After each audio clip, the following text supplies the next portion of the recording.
అయ్యా చంద్రబాబు గారు, రాష్ట్రానికి ఇప్పుడే కాదు, మీరు చేస్తూ ఉన్న చర్యలతో రాష్ట్రానికి ఎప్పటికీ క్యాపిటల్ లేకుండా చేస్తూ ఉన్నారు.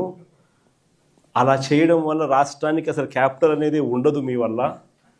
దయచేసి ఇది మానుకోండి. అమరావతి అని చెప్పి నువ్వు రైతులను మోసం చేస్తూ ఉండవు, అమరావతి అని చెప్పి నువ్వు ప్రజలను మోసం చేస్తూ ఉండవు. ఆ అమరావతిలో రోడ్లు వేయడానికే, కరెంట్ వేయడానికే, డ్రైనేజ్ వ్యవస్థ నెలకొల్పడానికే, నీళ్ళు ఇవ్వడానికే, ఇలాంటి బేసిక్ వసతులు కల్పించడం కోసమే నువ్వంతటి నువ్వే ఎకరాకు 2 కోట్లు ఖర్చు అవుతుంది అని చెప్పి నువ్వంతటి నువ్వే సెంట్రల్ గవర్నమెంట్కు డిపిఆర్లు ఇచ్చినావు, నువ్వంతకు నువ్వే బ్యాంకులకు డిపిఆర్లు ఇచ్చినావు.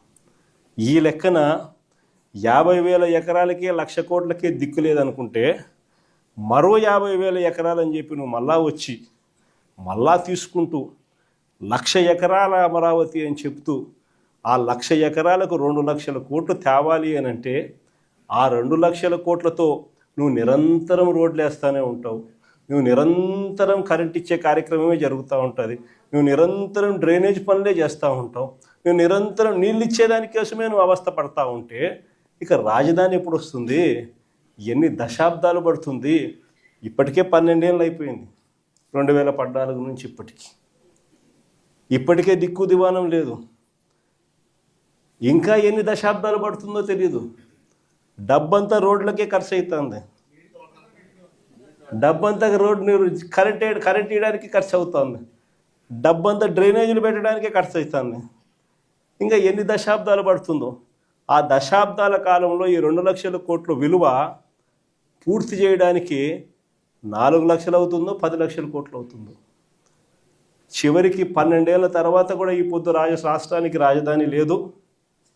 ఇంకా 20 ఏళ్ళ తర్వాత కూడా మన పరిస్థితి ఏమిటంటే అప్పుడు కూడా రాష్ట్రానికి రాజధాని కనిపించదయ్యా. అయ్యా చంద్రబాబు, ఇది మానుకో. ఆ 2 లక్షల కోట్లలో 10% పెడితే చాలు, 10% పెడితే చాలు. మేము ఇంతకుముందు మంచి ఆలోచన చెప్పినా నేను నీకు. ఇంతకుముందు ప్లాన్ ఏ కింద రాష్ట్రంలో అన్నిటికన్నా పెద్ద సిటీ విశాఖపట్నం, దాంట్లో పెడితే అసలు ఎటువంటి ఖర్చు అవసరం లేదు. కర్నూలులో న్యాయ రాజధాని కింద అప్పట్లో కర్నూలుకు మనం మాటిచ్చినాము, అది నెరవేరుస్తూ అక్కడ న్యాయ రాజధాని పెడుతూ ఇక్కడే అమరావతిలో లెజిస్లేటివ్ శాసన రాజధానిని కూడా తీసుకొస్తే బాగుంటుందయ్యా అని చెప్తే నానా యాగి చేసి రాజకీయాలు చేసి అది వద్దు అన్నారు. సరే పోనీ, అది వద్దు. పోనీ ఈ ప్రాంతంలో అయినా కానీ నువ్వు చేసే పనికి అసలు రాజధాని లేకుండా పోతుందయ్యా. ఆ పని చేయకుండా కనీసం ఇక్కడైనా ఆలోచన చేయి. మచిలీపట్నంలో నువ్వు కాదయ్యా పోర్టు కట్టింది, మేము కట్టాం. మచిలీపట్నంలో పోర్టు మనం కట్టాం. మన హయాంలోనే మనం భూములు తీసుకుంటాం, మన హయాంలోనే మనము అనుమతులు తీసుకొచ్చినాం, మన హయాంలోనే మనం ఫైనాన్షియల్ క్లోజర్ చేసినాం, మన హయాంలోనే మనం బ్యాంకులతో నీట్గా టైఅప్ కూడా చేసి స్టార్ట్ చేసి 30-40% వర్కులు కూడా పూర్తి చేసినాం మన హయాంలోనే. ఆ పోర్టు అయిపోతుంది. మచిలీపట్నం నుంచి విజయవాడకు కేవలం 70 కిలోమీటర్లు, విజయవాడ నుంచి గుంటూరుకు మరో 40 కిలోమీటర్లు, మొత్తం ఈ 110 కిలోమీటర్లు హైవే ఉందయ్యా. విజయవాడలో ఇంటర్నేషనల్ ఎయిర్పోర్ట్ ఉంది, మచిలీపట్నంలో పోర్ట్ వస్తూ ఉంది. ఈ హైవేకి అటు ఇటుగా ఎక్కడ నువ్వు కట్టే ఆ బిల్డింగులు ఇక్కడ కడితే దీన్నే మచిలీపట్నంలో నుంచి మా, విజయవాడలో నుంచి విఐ, గుంటూరులో నుంచి గన్ను. ఆయన వైజాగ్లో ఉండేదానికి ఇల్లు కట్టడానికి ప్రయత్నించాడు, అది సరిగా పూర్తి చేయలేకపోయాడు.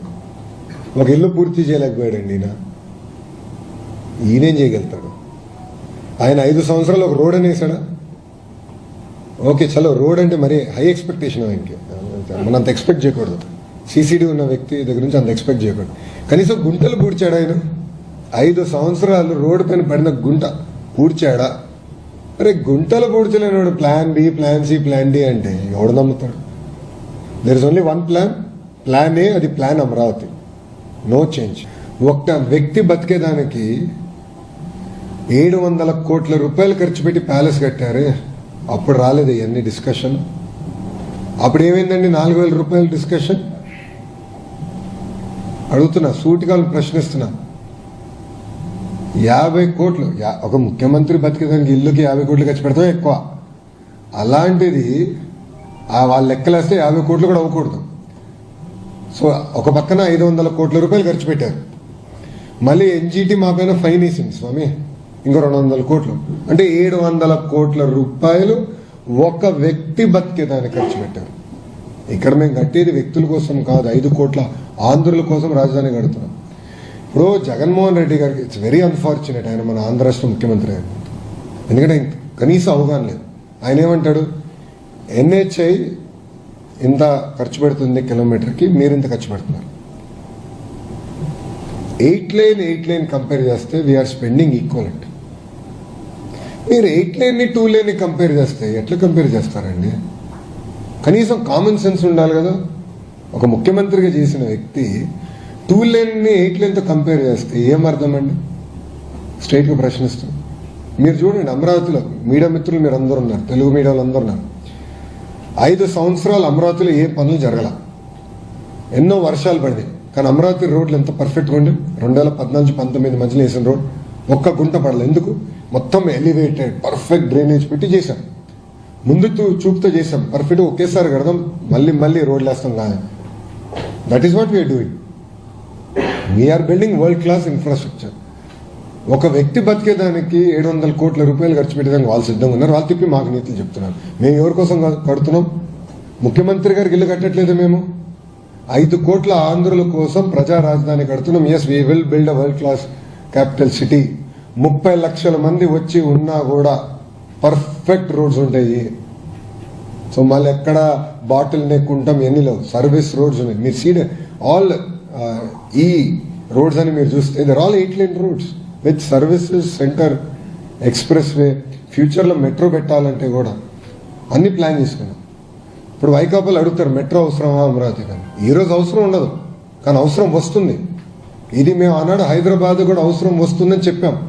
వీళ్ళే ఎగతాలు చేశారు కదా కంప్యూటర్ అన్నం పెడుతుందని. వైకాపాలో ఉన్న నాయకులు ఎగతాలు చేశారు గతంలో, కంప్యూటర్ అన్నం పెడుతుందా అని. హైదరాబాద్కి మెట్రో అవసరమా అని. హైదరాబాద్కి 5,000 ఎకరాలతో ఒక ఎయిర్పోర్ట్ అవసరమా అని అడిగిన వాళ్ళు ఇప్పుడు చూడండి Hyderabad airport. You see Hyderabad airport today. That is the difference between a visionary and a prisonary. 5 కోట్ల ఆంధ్రులు దయచేసి గమనించాలి. విజనరీకి ప్రిజనరీకి మధ్యలో ఉన్న తేడా ఇది.